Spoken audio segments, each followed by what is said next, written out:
My name's Andrew Reynolds, I'm 18 years old. Andrew is an example of pure determination. I mean, they call him the boss for a reason. Who's the boss? The boss. Who's driving the van? The boss. Who's frontside flicking the big shit? The boss.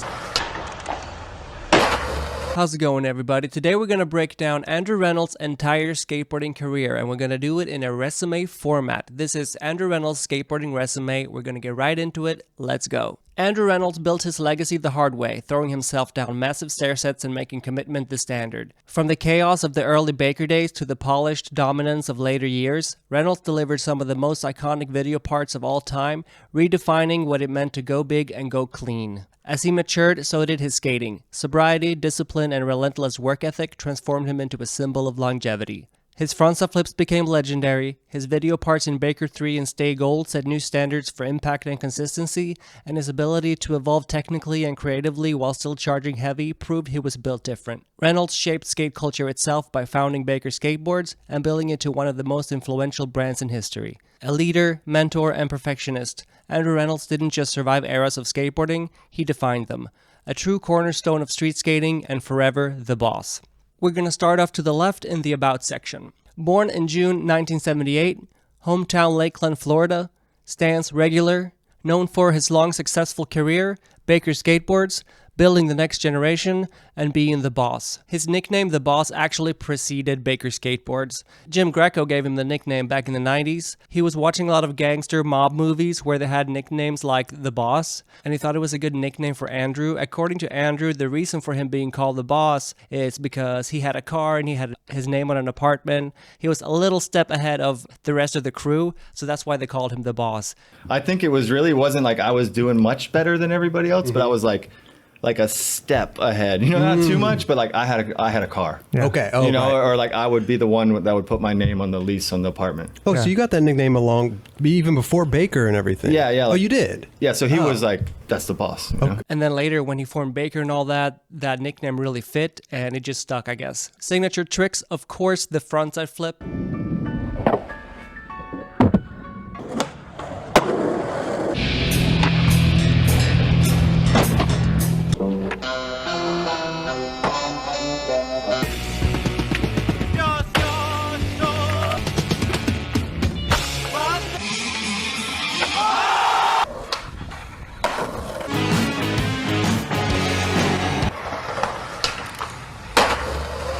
Andrew Reynolds is synonymous with the frontside flip. There is nobody else that can do a frontside flip like he does. And to be associated with a trick like that, to him, is really a blessing. People that don't skate or people that don't know skateboarding as much still know him as the guy with the frontside flip. Kind of like how Neen Williams is the guy with the heel flip. Me and Neen have this conversation, right? Okay. He's got that heel flip, Yeah. Like everybody loves his heel flip.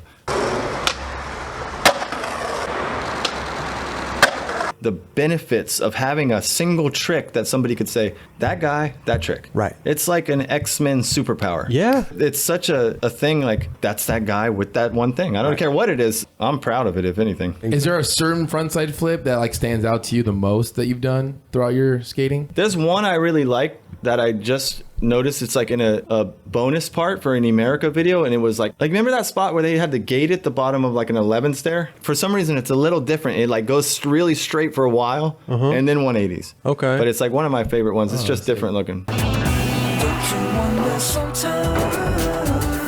But aside from the frontside flip, he has a few more signature tricks. I would say the varial heel flip, he does that one a lot.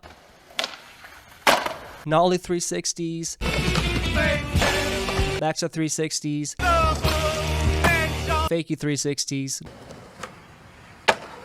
And also his throwdown. He's actually become quite known for the way he throws his board down because he does it with his opposite hand.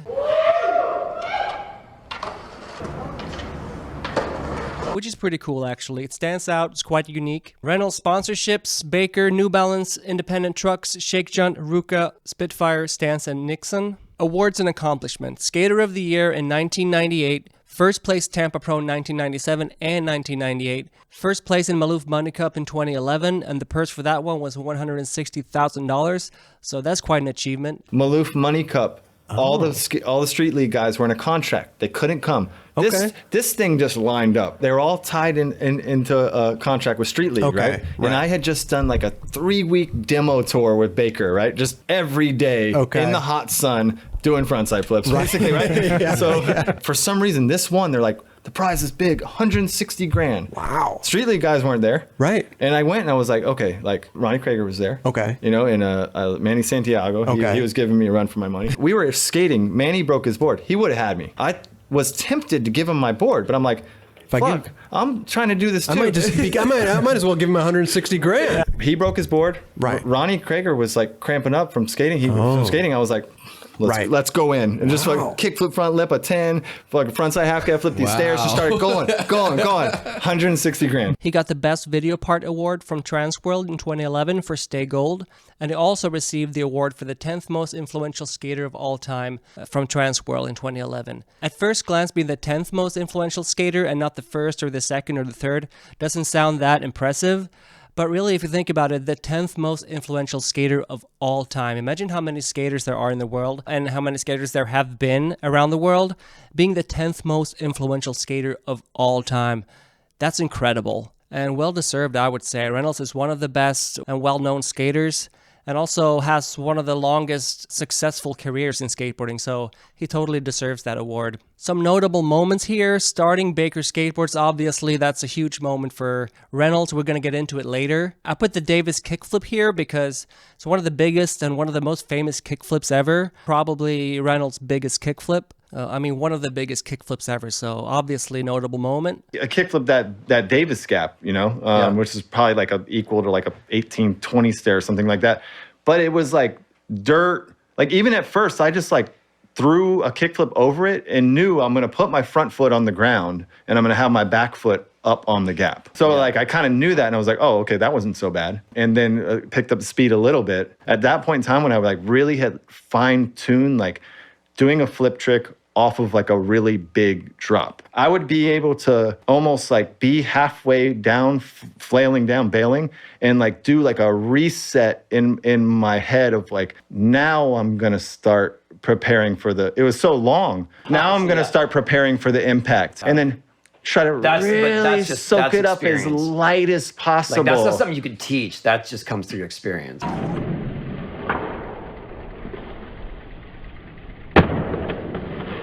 Madness refers to Reynolds' way of focusing when he's doing tricks. He has this kind of, he calls it madness. It's kind of an OCD thing where he needs to like tap on the wall 3 times and do things in a certain order, like call out the photographers and the filmers and step on his board in a certain way. And there's a whole documentary about it, totally worth watching. Obsessive compulsive disorder. So when I'm doing tricks and I'm skating and I'm kind of scared, I think it has something to do with like, you know, being scared or having some like anxiety from having to try the trick. Pretty much it ends up being this thing where I have to do 3 things 3 times. I do like 3 taps a lot of times. Tail drop, tap, 3, tail drop, tap, 3, tail drop, tap, 3. 13 signature shoes on Emerica, and we're going to take a look at all of them in a minute. New Balance signature shoe as well. Video games and movies. Reynolds was in quite a few of the Tony Hawk's video games. I think he was in most of them actually, at least the first one or the first ones. Yeah, the Tony Hawk Pro Skater game blew up when it came out. That thing was like sales, everything. It was nuts. Wow. I'm sure you got a little hefty paycheck from it too. Yeah. Until somebody in their company smartened up and were like, these guys will do it for like a flat fee of like 10 grand. They don't care. That's a sucky part because they're like, you go in like, what happened to the royalties? And they're like, well, we're going to give you 10 now. We're going to give you 10 when it comes out. Give me my 10. I think Tony they kept his name involved, but he like kind of stepped back. But when he was there, he was like, these guys need to get this. Yeah. Like, you know, he looked out. But what was your biggest paycheck you ever got? Was it from shoes or the video game maybe? One check from that game, 150,000. 150,000. He's also been in a few movies. He had a minor role in a movie called Cop and a Half where he played a skateboarding kid. I'm commandeering your vehicle. Hey, get back here. What are you doing? And now we're moving on to major video parts. Reynolds has been in a lot of video parts. This is just a few of them, but I put at least the ones that are the most influential or the biggest ones, I would say. Birdhouse Ravers in 93, Birdhouse The End in 98, and then we had Baker Bootleg in 98 as well. Baker 2G, Emerica This Is Skateboarding, Baker 3, Baker Has a Death Wish, Emerica Stay Gold, Shake John, Chicken Bone Now It's On, Bake and Destroy, Made Chapter 2, Baker 4, and Baker Has a Death Wish 2. We're going to go into a little bit more detail on a few of these in a minute, but we're going to back up and start from the beginning, the Skate Rat era, which started in 1987. Reynolds started skating at the age of 9, so 1987. Basically, he saw skateboarding on TV and he saw a few skater kids down the street and he thought it looked fun, so he started skating. His mom was very supportive of him, driving him to different skate contests and stuff like that. There was the Florida Amateur Skateboarding League contest, which he would compete in, and he would also film and make sponsor me tapes with his friends and stuff like that, and he would end up getting his first sponsor from a local skate shop called The Cove. He gave them his sponsor me tape and told them to send it to GNS. And then a bit later on at a contest, the team manager for GNS approached Reynolds and asked him if he wanted some boards. So he got hooked up by GNS. The sponsor me tape never actually made it to GNS, but somehow he got sponsored by them anyway. It's pretty cool. Around this time, Reynolds met Willie Santos, and Tony Hawk approached him to ride for his new company, Birdhouse. And then Willie told Tony about Reynolds, so Tony called Reynolds and asked him if he wanted to be an AM for Birdhouse. There was going to be 2 AMs, and it was going to be Andrew Reynolds and Ocean Howell. He said, well, there's this kid Andrew, and you should hit him up. Thank God. So we're in the early 90s right now, and Reynolds is AM for Birdhouse. He had a few video parts in Birdhouse videos, such as Untitled and Ravers. And he had a few video parts in Tracker videos as well, and a few other videos. The fun thing about Ravers is the one thing that most people talk about still to this day is not a specific trick, but a moment in his video part where he actually steps off the board and then steps back onto it. This is a Reynolds I first saw, and I was like, what do you mean? He stepped off his board and switched his what?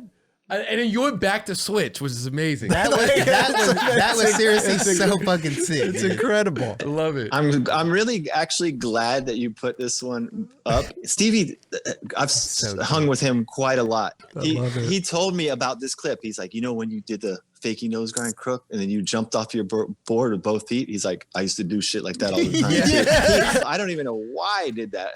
But it came natural, bro. It didn't look like it was like, okay, whatever. That was natural as shit when you did it. So we'll trying to get to the switch flip. I don't know. Yeah. It's funny because it just it's so tight. It is. It's so even as a kid, this stood out to me. I was like, no way. And that's the moment which people are still talking about. Not a specific trick, but the way he stepped off his board. And it's quite interesting that after all these years, the one thing that people remember are the small, kind of insignificant things like that. But that's really something that makes you stand out or makes you unique, where it doesn't have to be a specific trick or anything like that. It can just be something that just adds to your style, and that's what people still talk about. Reynolds turned pro in 1995. He was about 17, I think. And then in 1997 and 1998, he won Tampa Pro. I couldn't find any footage of his runs in Tampa Pro, unfortunately. But 1998 was a big year for Reynolds because not only did he win Tampa Pro, he also got Skater of the Year, and he was in the Birdhouse video The End, which this is the video that really put him on the map. This is the video that made people realize how good Reynolds actually was. And around this time, Reynolds graduated high school, so he moved to California, and he would just skate all the time. Tom Penny and Chad Muska both had a big impact on Reynolds, and he wanted to be just like them, just skate all the time, film, and smoke a bunch of weed. And that's what he did at this time. And also around this time, Reynolds released his first signature shoe on Emerica. So let's take this moment to take a look at all of his signature shoes on Emerica. Starting with the Reynolds one in 1998. This is the first one. This is where it all began. And as you can see, it's quite chunky, it's quite big, but this was the late 90s. This is what the shoes looked like. And I think this is a sick shoe, actually.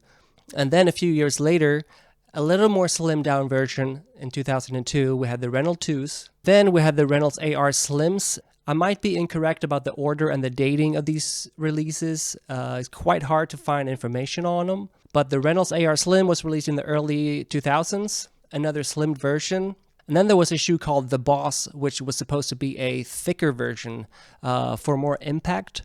And then the Reynolds 3s in 2005, which honestly, this shoe still holds up today. This was 21 years ago and it still looks like a shoe that could come out today. And also the Reynolds 3 is probably his most well-known Emerica shoe and probably the most successful one in regards to sales. At least that's what I believe.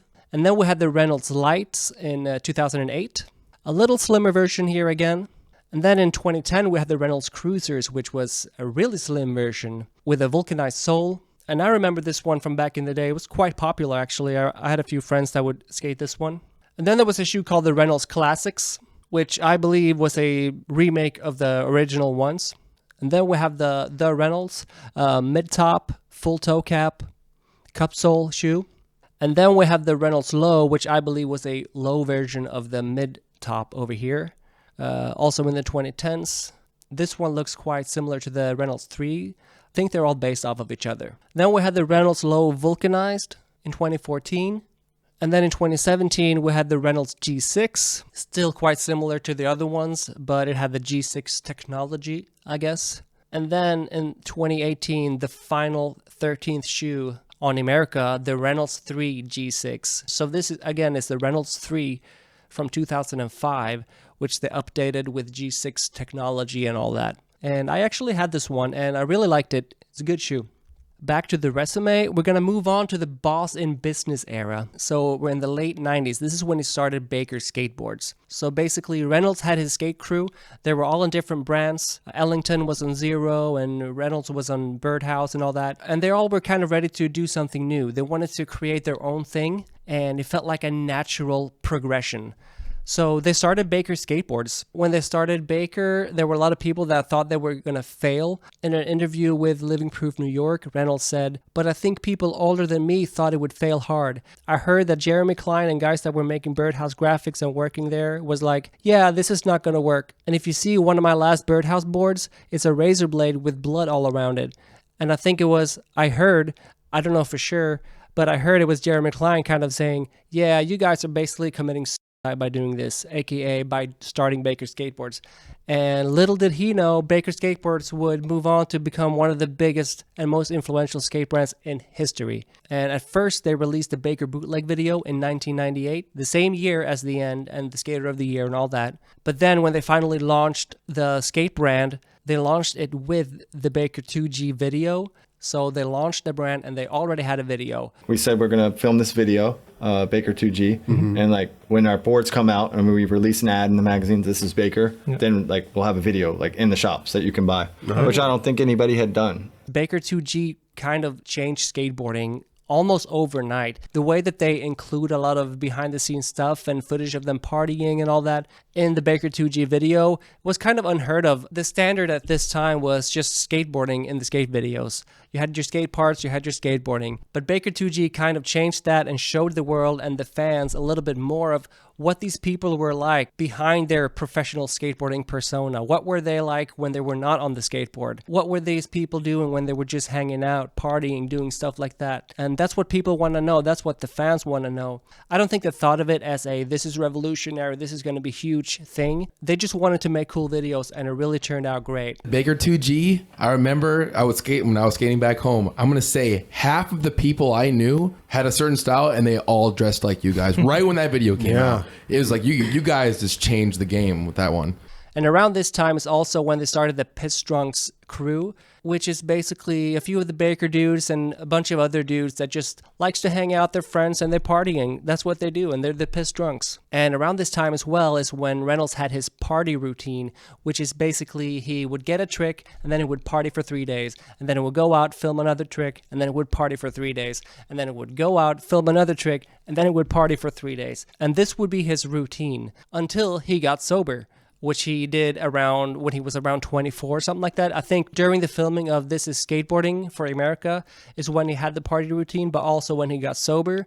And then during Baker 3, he was completely sober and he edited the whole video all by himself. And he really locked in because he wasn't partying and drinking anymore. So he kind of used his editing to distract himself from, falling back into partying and all that, which is another reason why Baker 3 became such a great video. It's a legendary skate video. And Reynolds is a perfectionist which we're going to get into in a minute. And you can really tell from the way he's editing these videos. A guy sacks on Hollywood, and then the guy pops up like Baker right after. It's like that little moment, you know, some of those little things that to me are some of the best stuff in the video, you know, it makes the video. My idea was a section of all footage in the daytime, and then this trippy part to like this weird like war sound in the song. Minor like helped me figure out how to like make it all blurry. Some was black and white, and like just kind of make it trippy just because it went with the music. And then all the night footage together, which is how it worked out.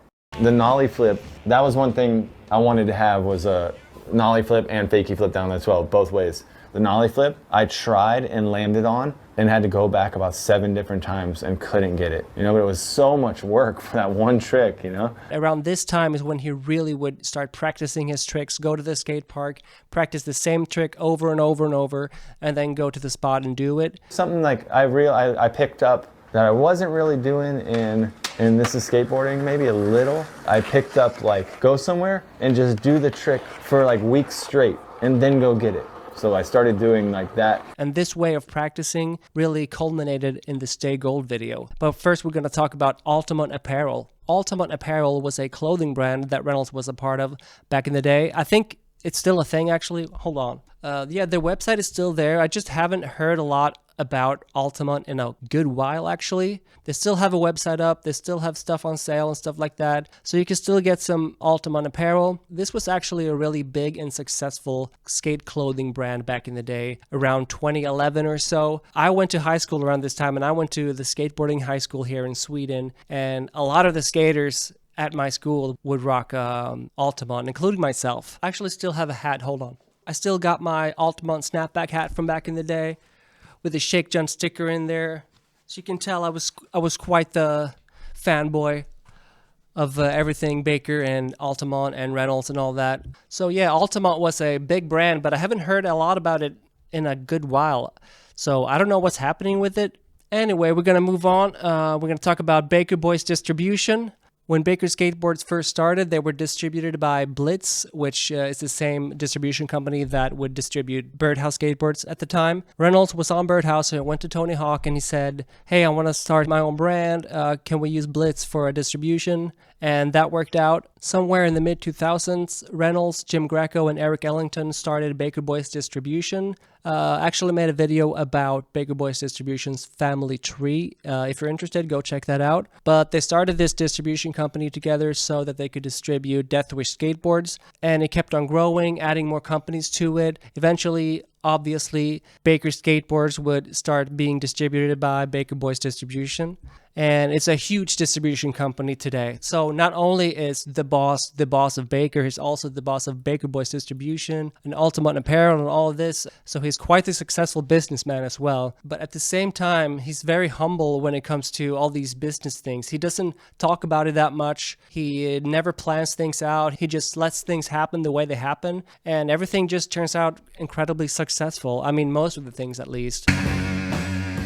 And now we get to Stay Gold. Stay Gold is arguably Reynolds' best video part.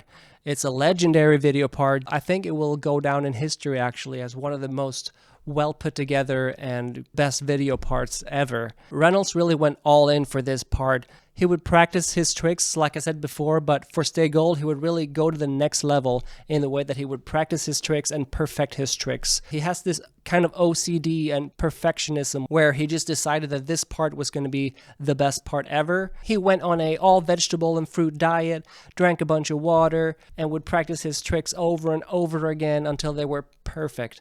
And then when he went to the skate spots, he would redo the tricks. Even though they were landed clean, he would redo them because he was like, nah, that's not as good as I wanted it. I started riding my exercise bike, rolling on a foam roller, doing all these things I had learned, like little things for my skating.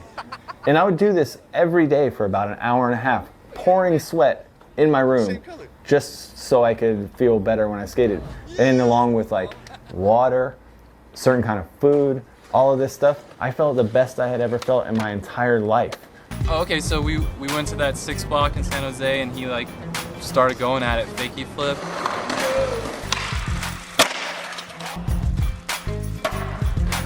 he did it pretty quick. It was like really quick, and then but he just kept doing it. I don't know how many he did. I definitely would have taken the first one, but he's just like, no, I gotta do it the way I want to do it. For someone like me, like once I do something, if it's acceptable, it's like yeah, give it to me, I'll take it. But then he's just like such a perfectionist. He's like, okay, not until it's just right. I don't know. He's a freak. He's a total freak of nature. So he really wanted the perfect skate part, and it really is the perfect skate part. To mention a few of the crazy tricks he did for this part, we got the fake frontside half cab flip at Carlsbad, the no slide big spin on the huge ledge. That no slide big spin is probably one of the best things I've ever done in my entire life. Got the switch backside heel on Carlsbad, backside flip Wallenberg, the backside 360, the 5 block in Paris, and the backside heel in Paris. The varial heel flip Hollywood 16, and this part is also the one where he did the kick flip at the Davis Gap. So if you haven't seen Stay Gold, go watch it. It's one of the best parts ever. Actually, go watch the whole full length, because all of the parts in that video are insane. Great video. Alright, we're moving on to the legend status era, 2010s until today.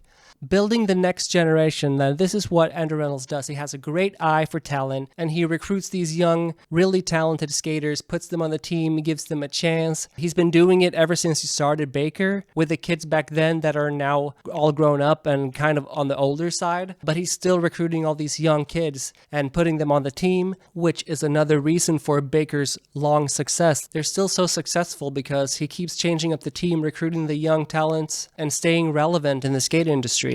Made Chapter 2 was the last video part that Reynolds did for Emerica, and he said in an interview that this was kind of a hard video part for him to do because he had already done so much before. He'd done all these parts before, and Stay Gold right before then was incredible. So he kind of took a different approach for Made Chapter 2, and he was just all about, this is me right now, this is what I'm doing, I'm just going to have fun, film a part, and that's going to be it. And he wasn't going to just go all in and go crazy like he did for Stay Gold. It's still a great video part, but despite the fact that he's still relevant and still kicking it and still killing it, he is getting up there in his 40s, so at some point there inevitably is going to be a decline in the level of skateboarding that his parts are going to be. So we can't expect all parts to just get better and better.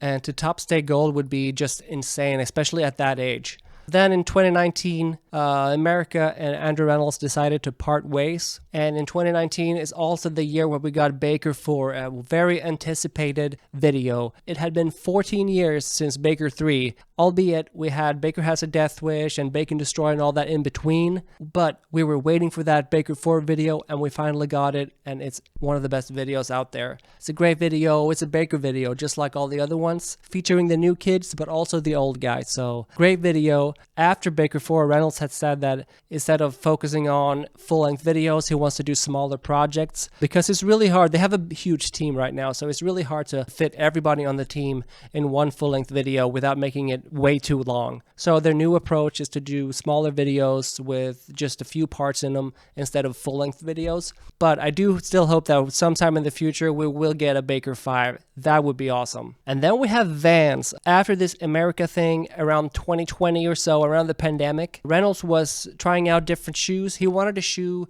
that he was really comfortable in.